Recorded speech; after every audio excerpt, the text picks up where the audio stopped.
Hi, Jim here, and you're listening to the Honest Filmmaker podcast. This week, I'm chatting to filmmaker Beasy Jones. Hi, Beasy, how you doing? I'm good. How are you? I am well, thank you. Well, thank you. So I'll set this up. Filmmaker had a filmmaker on maybe like a month ago. Steve Love, self-titled Film Machine. We'll Hmm. dig into that. Um, but he suggested I chat to you. Had a look at the IMDb. Can see you've kind of done some cinematography, color grading, now directing. So set the scene for me. Tell me about your route into filmmaking. I've always been a film lover. Like as a kid, I loved movies, and how I got started, I started doing music, right? Making beats, producing, and things like that. And I just felt like it really wasn't for me. I still Mm. love music to this day, but it's like I got back to my roots of loving film. So I started shooting music videos. Um, and I took off, became one of the most popular people here in the city of Detroit, doing music videos. And a lot of people kept saying, like, I love your look. I love your look. You make your music videos look like movies or it's very cinematic. And then I just one day just said, you know what, I want to make a movie. So I just did my first independent film, which was titled Wait. And that was back in 2017, 2017. And I haven't looked back since. Right. Wow. And so did you have any like college, uni training on film, or is this all self-taught? All self-taught. All All self-taught. self-taught. The school. Well, I went to school of YouTube. Yeah. School of YouTube. Yes. Yeah. I've School done a of few of YouTube. those. And it's funny because I can see your setup behind you. Obviously, you got everything there ready to edit. Hmm. And it is amazing how much you can learn on your own, especially for people who maybe don't think uni or college is for them. All the Hmm. information is out there. You can learn it. Um, Yes. so, and am I right in saying, so that first film you did you direct that or what was your role on No, that one? I was the director for I did everything. From sound to director photography to Yeah, editing and directing. Yes, I did everything. editing. That sounds like fun, he says. I've done that myself. Um, and having done all of those roles, what's kind of led you to directing? Was that always the end goal for you, do you think? No, my end goal honestly was I just love the camera work. And but as I progressed, I read a lot too. So I read some books on directing and things of that nature. And I just love to be able to portray the story. Like I want to be the one in control of the story. So it's like, okay, I can capture the story through the lens, but let's help push it another way. So kind of like being a director of photography landed me in the director seat. Yeah. And so then how do you prevent yourself? Because I know a lot of DOPs, obviously they can get obsessed with gear, they can get obsessed with how something looks and not necessarily story. So Right. how do you manage that balancing act? I actually hire a DOP. So what we do is, pre-production, like we have our conversations. I tell them my likes, my dislikes, and it's not, and then I try to make it not about me all the time. Even though I'm the keeper of the story at this point, I still want to hear ideas from my crew. So me and the director of photography that I bring aboard on the project, they become my best friend. So it's Mm. like I kind of take that hat off and give it to them. That way we don't clash. You know what I Yeah. mean? So it's just, yeah, that's how I do it. I just put somebody else in place so I don't have to technically worry about it. Yeah, yeah, yeah. I'm not sure how I'd find that because I've not, I guess I've come a different way. I mean, I do camera work, but I think to me that side of things is a bit of a dark art at times, especially making something look beautiful. Hmm. But I'm not sure how I'd feel if I had the knowledge watching somebody else do it. I'm not sure I'd be able to keep my sticky fingers off it. Um, But the thing is, though, it's like communication. mm, That's why you get someone next to you that understands you. And one thing about being a director and then coming from a DOP is that you understand the language. You understand to tell your DP, hey, I like this part, but we're gonna do this, but can we try it like this too? You know what I mean? So it's like it's always being the creative and mm. making sure you're creative together. So it shouldn't be too hard because you're still in that seat. You just kind of delegated just a little bit of the work, you know? Yeah, yeah, yeah. No, I get it. I get it. And so so working on these feature films now, are you sticking to a particular budget level, or is it getting bigger and bigger each time you make one? How's that working? Um, we try to go bigger every time. It all depends on the actual script because sometimes we have to, like, if we have like an investor or something, and or someone wants you to do a certain type of project, we kind of keep it within a certain budget. But me personally, I want to get a bigger budget every time I do something because Mhm. there's something that I learned in the last one that I know I need a little bit more money here to apply Yeah. the new thing that I've learned, you know, Right. or So and hire then more people. hire more people. Okay, so then that might be your answer to this.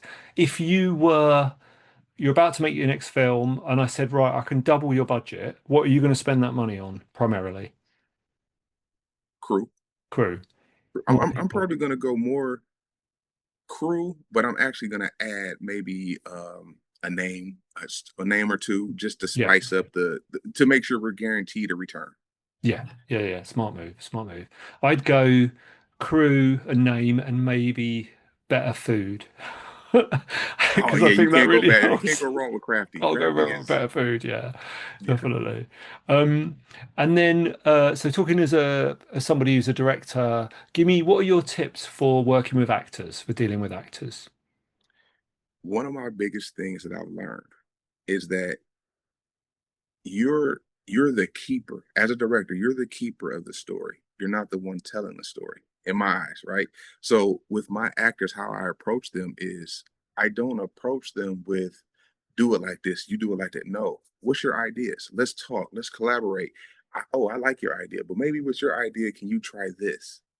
You know, so it to me, it makes them more comfortable and it makes them tap into the character a little bit more. And then also, you know, ask them, what is the backstory? If it's not Mm, written, what is the backstory? Like let's just create this character together.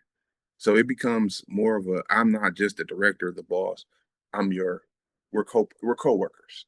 yeah, Or we're just friends. Let's just talk about it. You know, like that's my approach to the actors is to make them feel comfortable and how do they see the character opposed to how I see the character.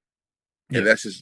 that's just going left field of the story, then we're gonna bring them back. But more or less this, I want them to be in charge of how we develop the character. Yeah, I think it's great advice. And I think I've done both versions of that. And I think sometimes I have to stop myself reverting to the do it like this, do it like that, just because of time, because you're running out of Mhm. time and just like, I haven't got time to have that conversation with you. But it's never as satisfying and it's never as good on screen if you haven't had those conversations. And I Right. enjoy it so much more. The films I've made where I've got a relationship with that cast member and I've really talked stuff through, just Hmm. feel better than the ones where I've just shouted, bit more angry or a bit, do that faster or Yeah. whatever. But you But you unfortunately, know, like those approaches, like more angry, they sometimes people don't understand that.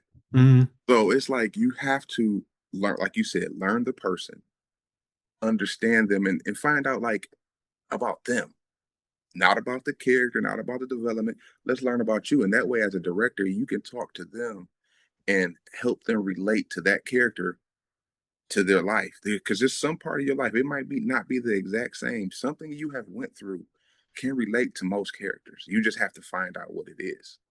yeah, absolutely, absolutely. So, what's your most recent movie that's come out? Which one was that? Um, I had a I had a series come out titled Pillow Talk, Right. and it's actually season two because we did season one last year, and we just released season two a few months ago.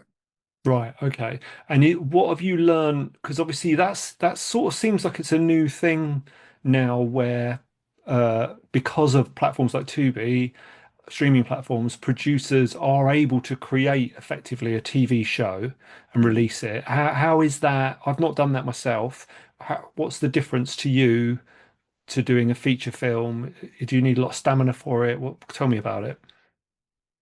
Funny thing is, season one was accidentally a series. Right, It was okay. actually shot as a movie, but it was so much stuff, so much footage, and so much story that we were going to leave on the cutting room floor.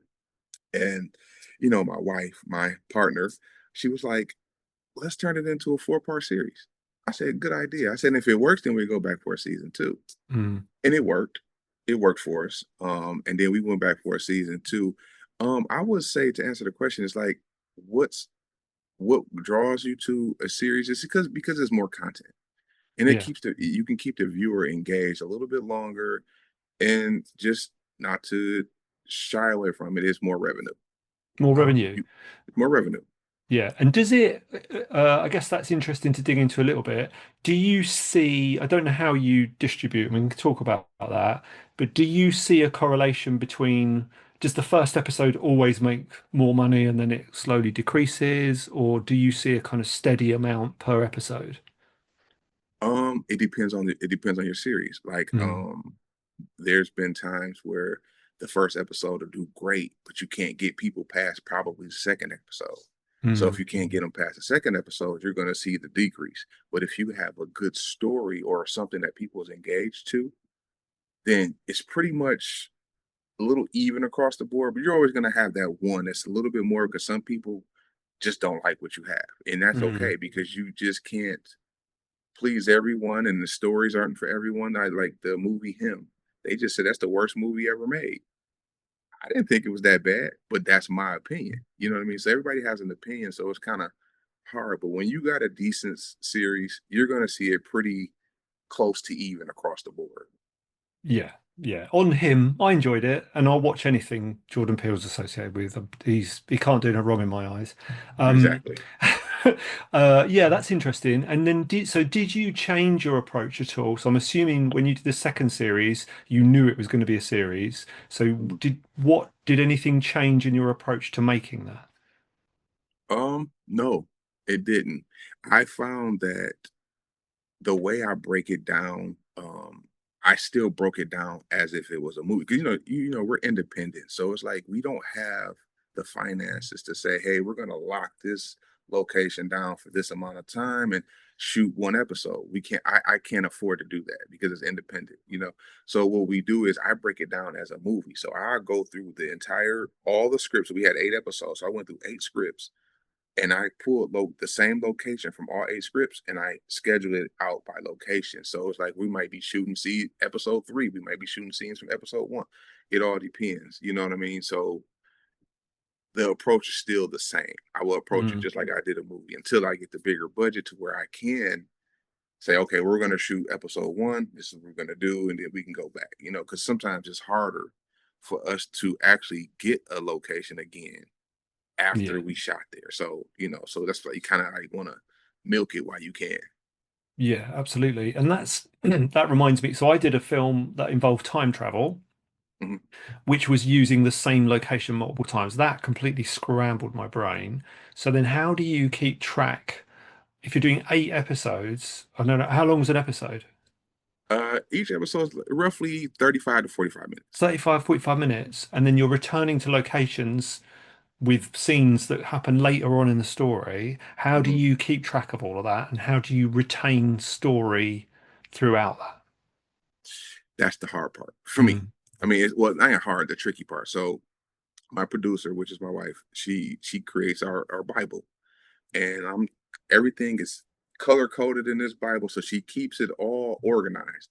So my thing is get you a good producer, get you a good line producer, good producer to help you keep this this ball rolling. Because if you don't, by like you said, if you have 8 episodes, you're gonna get lost. And mm, then my preparation for the day, like, for the days is like I know where we're going with the story. So as me as a director, I know the story. So it's like when I'm sitting there talking to the actor, we take 30 minutes maybe while they're setting up the next shot. We talk about it. Like I stay engaged with the actor at all times. That way, the emotion that I try to bring through the actor, I want to make sure we're on the same page, which that's probably technically not the right way to do it because we're jumping through different emotions, but we do it in a movie. You might shoot the ending scene on the first day, and this mm. character might have to be so distraught that they had to find a way to do it. So I look at it the same way. Let's just approach it like we do the movie. Yeah. Okay.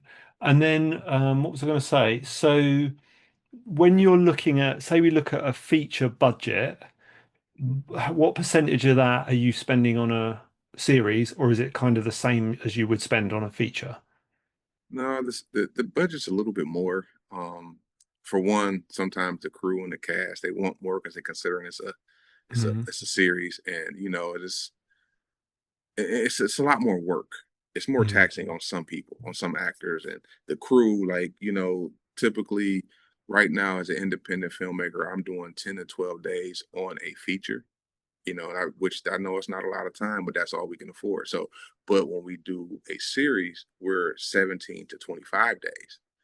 So you got to think we got to probably put days off in there and things like that. So it's more taxing really on the crew more than anybody because we're like 20 days in, so yeah.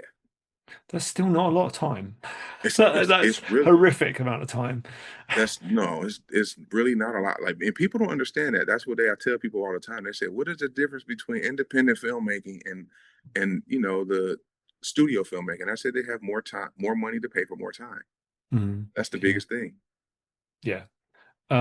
And then, so then for someone who's maybe about to go into their first feature film or going to try and shoot a series, how do you shoot it in such a short space of time? What are your tips for kind of saving time, keeping things moving, keeping it on schedule? Um, Make sure you get good actors because the less you have to work with an actor trying to remember lines, the more time you can spend shooting a scene.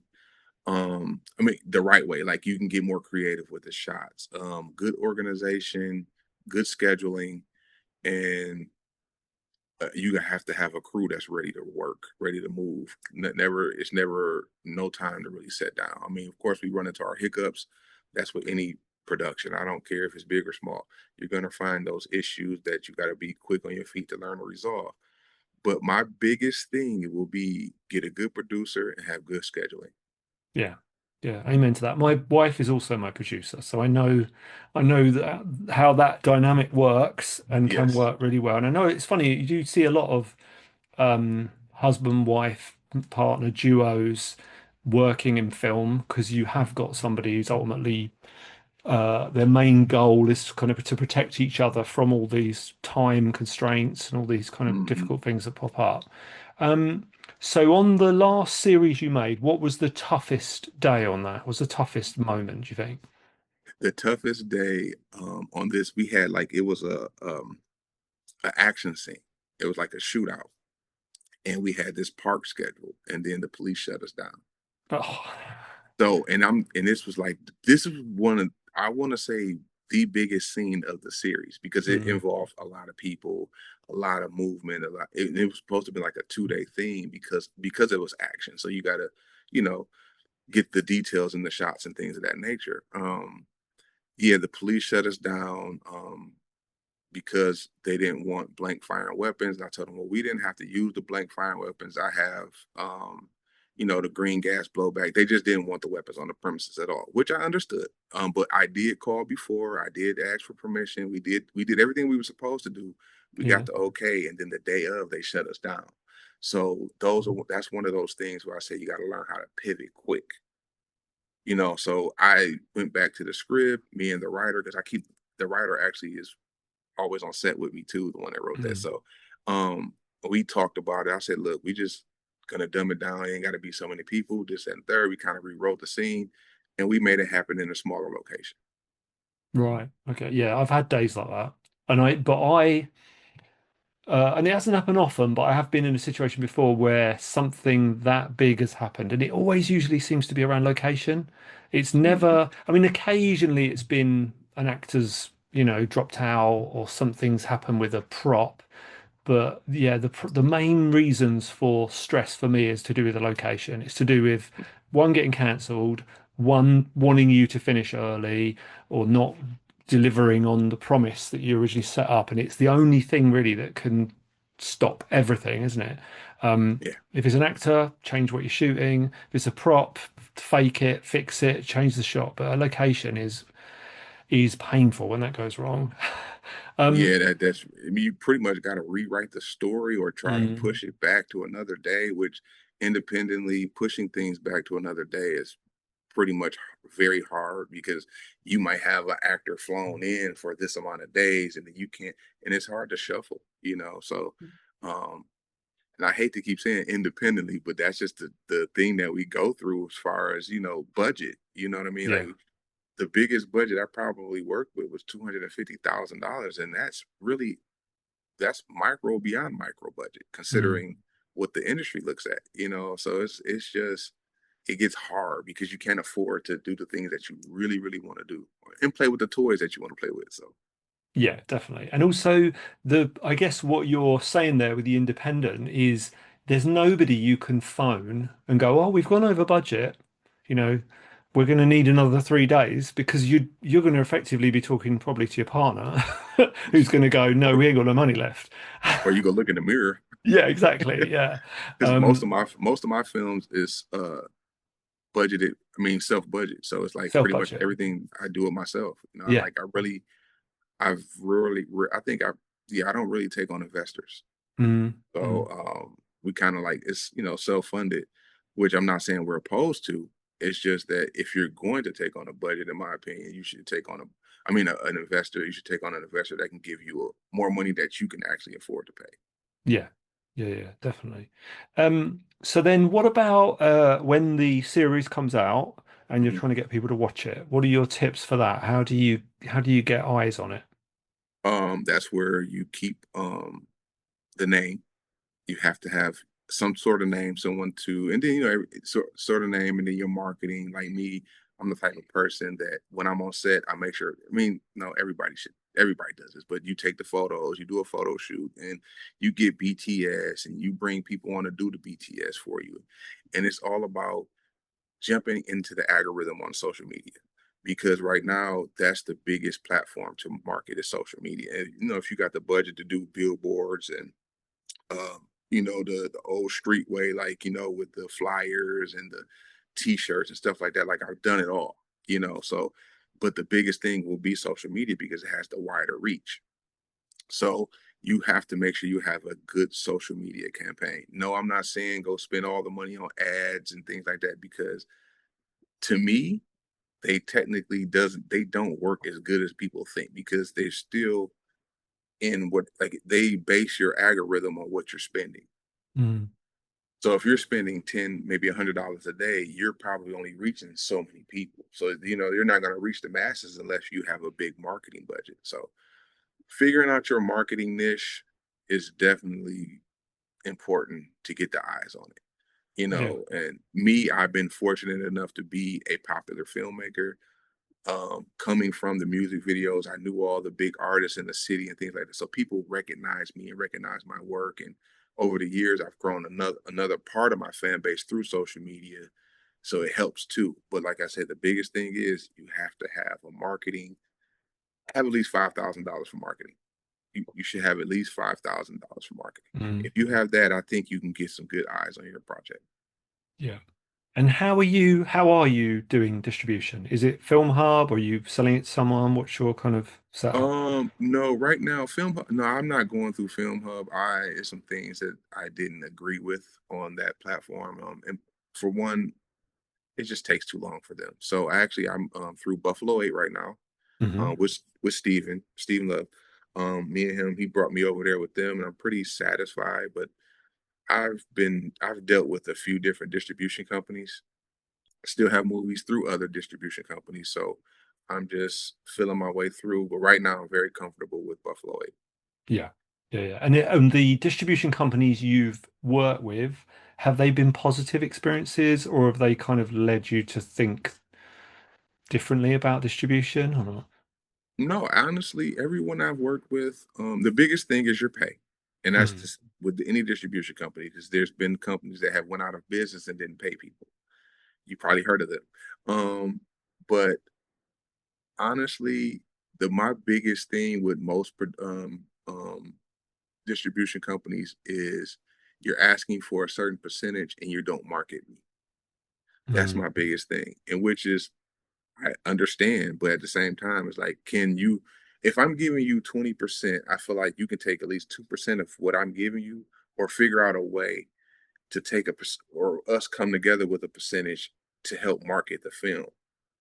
That's just my biggest thing is just the marketing aspect. It's like I'm doing all the work, Only thing, you just put me on the platform and that's it. You just slap me up on the platform, you're on to the next one. Mm. I feel like the more money I make, the more money you make.